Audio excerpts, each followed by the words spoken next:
3, 2. Coming up tonight, all eyes on New York City as former President Donald Trump is set to be arraigned tomorrow. How his 2024 campaign still managed to raise over $4 million?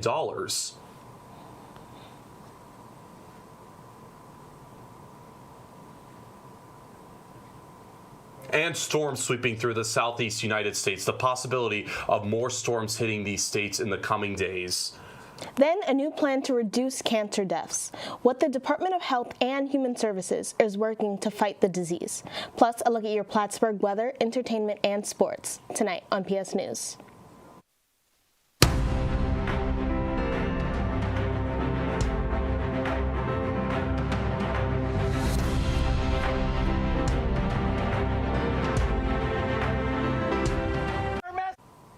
Good evening and thank you for joining us. I'm Jody Juliana Powell. And I'm Benny Nazai. Our top story tonight, with an unprecedented situation in U.S. history as the vast majority of Americans approve of the indictment against former President Donald Trump. That's according to a new CNN poll out this morning. 60% of those polled said they approved of the grand jury's decision to charge the former president in connection with hush money payments made to the adult film star Stormy Daniels. When you separate the results by party, 94% of Democrats approve and 62% of independents approve, but only 21% of Republicans approved. But overall, most Americans, with 76%, believe politics played at least some role in the decision to indict former President Trump. The survey results suggest the indictment did not change people's personal views on Trump, with 34% giving him a favorable rating and 58% with an unfavorable rating. That's about the same as it was in January. The poll was conducted for CNN between March 31st and April 1st, and the margin of error is plus or minus 4%. Donald Trump's campaign says it has... Donald Trump campaign says it has raised more than $4 million in the 24 hours since his indictment was announced. According to a statement released Friday, the average donation was $34, and more than 25% of donations came from first-time donors. Thursday's historic indictment marks the first time in U.S. history that a current president or former president has faced criminal charges. On Tuesday afternoon, Trump is expected to appear before a Manhattan judge to be arraigned, according to sources. The former president is facing more than 30 counts related to business fraud. The investigation centers on an alleged hush money payment made to adult star film Stormy Daniels in late October 2016, days before the 2016 presidential election. It was meant to silence her from going public about an alleged affair with Trump a decade earlier. Trump denies any wrongdoing and took to Truth Social Friday, calling the case, quote, a witch hunt. Switching gears to business, as some McDonald's employees are not about to be ba-da-ba-ba-ba, loving it. Not after Grimace hands them pink slips, that is. That's right, the restaurant has told all corporate employees to work from home this week in anticipation of layoffs. That's according to the Wall Street Journal, as McDonald's CEO Chris Kempczinski warned the staff about job cuts back in January. But what's not clear is exactly why the house that Ronald built is firing workers or how many will be affected. Now, sales were up about 11% last year, and Mickey D's is planning to open just shy of 2,000 new restaurants this year. Tennessee authorities say 2 children and 1 adult were killed after a tree fell in Memphis on a Memphis home Saturday. That brings the total number of those killed by Friday's storms to 32 across 7 states. Storms spawned more than 50 tornadoes, causing widespread damage across the South and Midwest. Some neighborhoods were completely leveled. Victims were also reported in Arkansas, Indiana, and Illinois. Hundreds of thousands of people are still without power across the South and Northeast. Friday's violent storms came a week after severe weather devastated the Southeast and killed at least 26 people.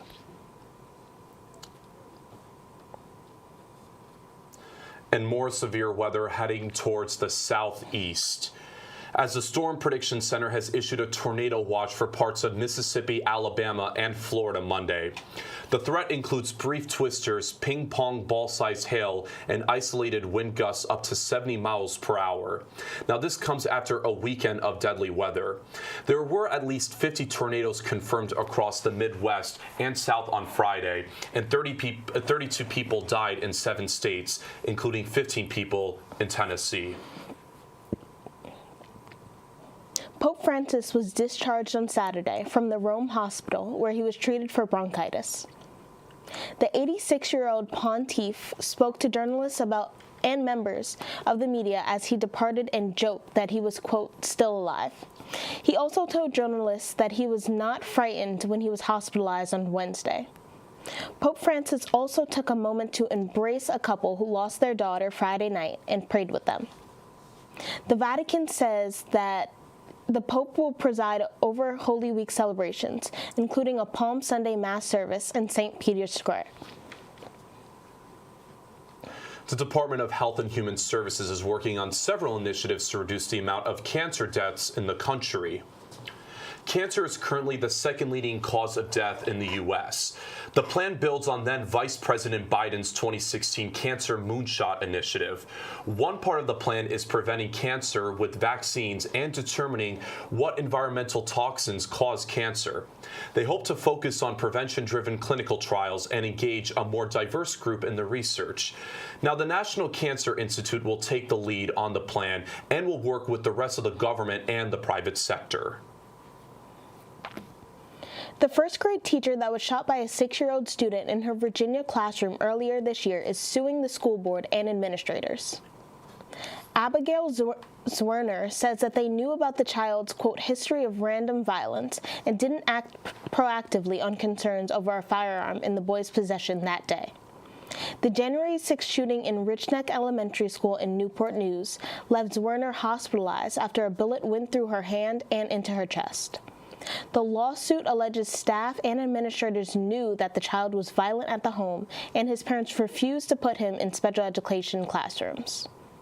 It also alleges that the assistant principal ignored warning signs and concerns of teachers and staff, including that the boy may have had a gun in the hours before the shooting. Attempts to reach the assistant principal for comment were unsuccessful. After the break, we'll take a look at your Plattsburgh weather and entertainment news. Stay with us. This is KINKS, which stands for Collectively Inspiring Natural Hair Students.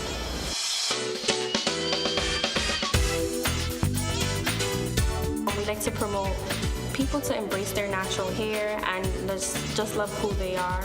Every spring semester we have a hair show, so if you're interested in modeling, hairstylist, and a makeup artist, this is something to look forward to every spring.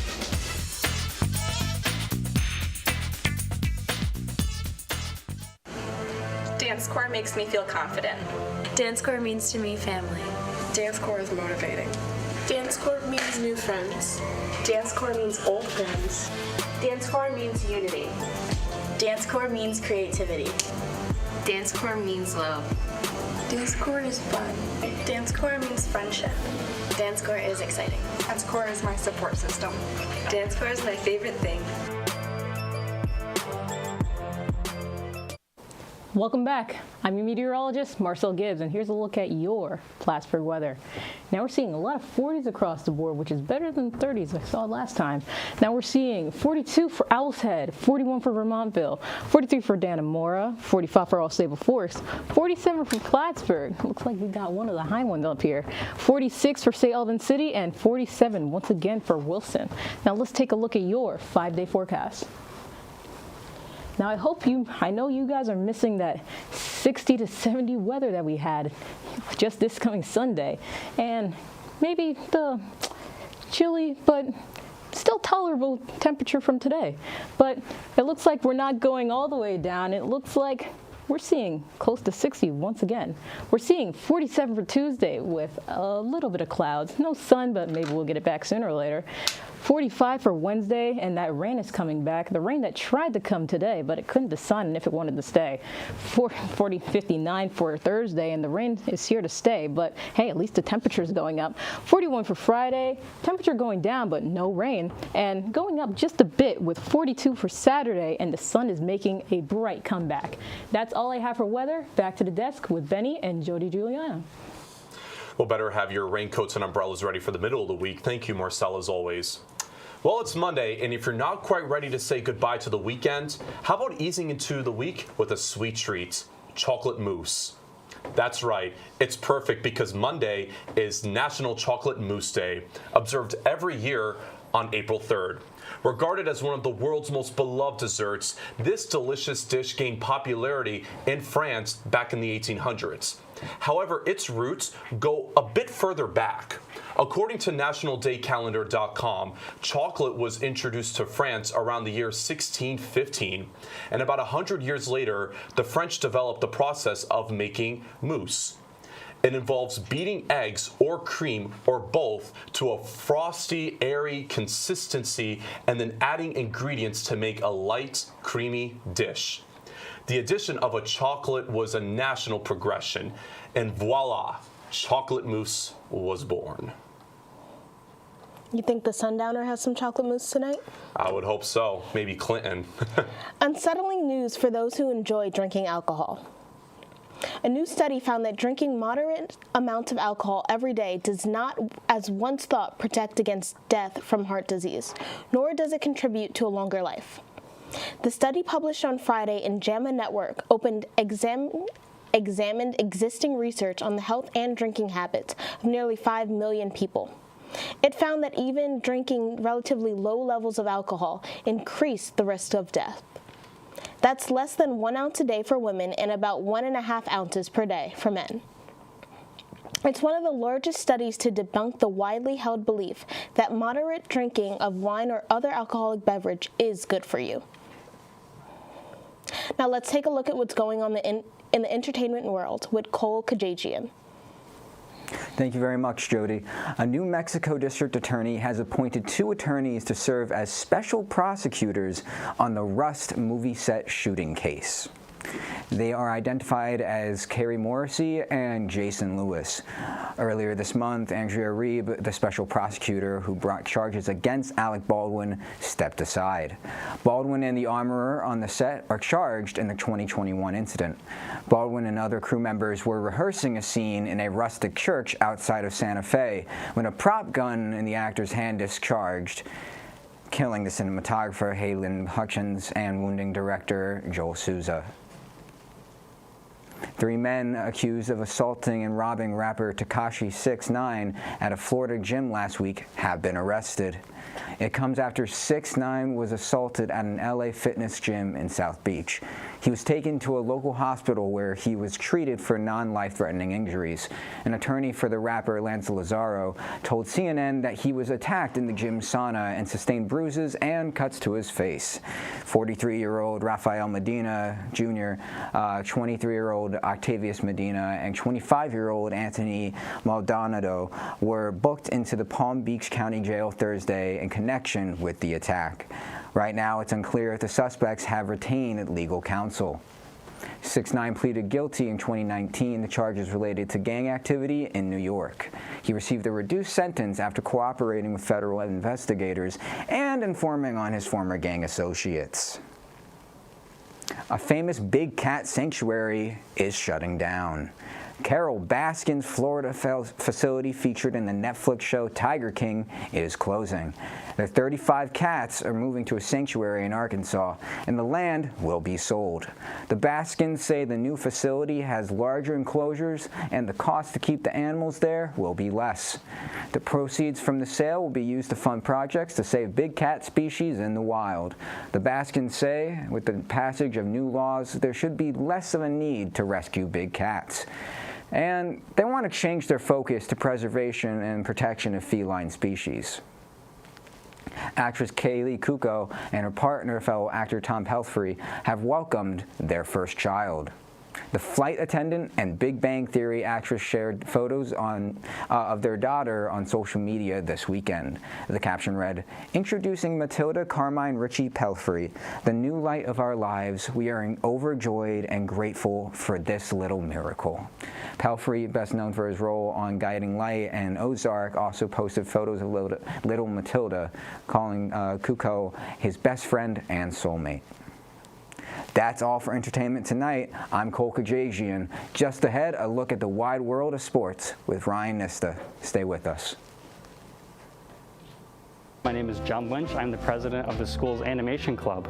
While other colleges' animation clubs strive to only show just straight anime, our club tries to be something different, as we show a variety of things such as Western animation, Eastern animation, internet animation, films, and so much more.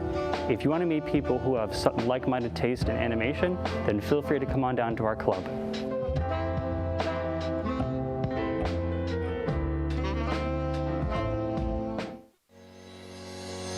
Botany Club is a group of students who enjoy learning about and experiencing the natural world, especially plants, through various activities, trips, and service projects. If you're interested in joining Botany Club, please join us at Hudson Hall on Tuesdays at 6 p.m. And for more information, reach out to us on Instagram at Botanical Society SUNY Platts. Hope to see you there. Welcome back. With your PS Sports Update, I'm Ryan Nista. The Plattsburgh State softball team took 2 in a doubleheader against Skidmore on Wednesday afternoon, defeating the Thoroughbreds in extra innings in Game 1 and using a strong offensive performance for a Game 2 win. The Cardinals had some strong starts from both Christina Magiacomo and Julia Galino, as each posted complete game wins.